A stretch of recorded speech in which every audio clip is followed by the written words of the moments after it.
I think care work, housework, and market work are a delicate balancing act within the family.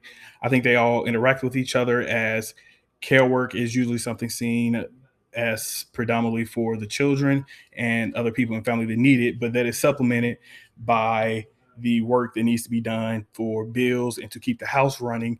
And both of these things are usually supplemented by the market work of paying somebody else to be able to do these jobs. So then you can focus on certain aspects of the care work and housework that needs to be done.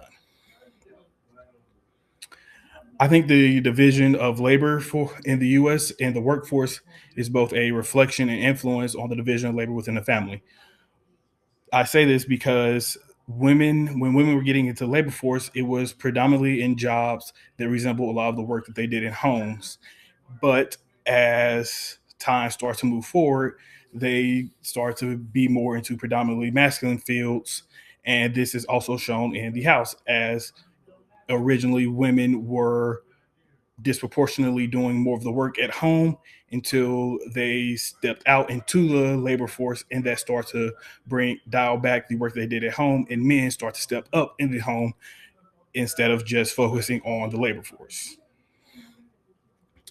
I think it would be hard to put any type of dollar amount or compensation on the labor that occurs at home, because there's really no true way to monitor or regulate or quantify the amount of work that goes on at home. The best way I think you could do it is by taking the average salaries of professions that will be used in house care that is usually outsourced, like house cleaners, daycare, or teachers, and maybe even cooking, to average their salaries together. And then from that, calculate an average amount that you work for homework, for housework, the average pay for housework.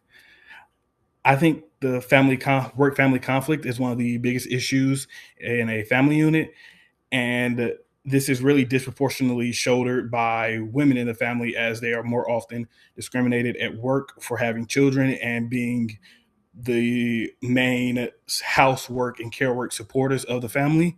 Along with this, they are women are disproportionately single parents, which means they have a harder time and are more affected by this work family conflict of trying to provide for their family while also trying to be at home and take care of their family in the ways that they need it to be done.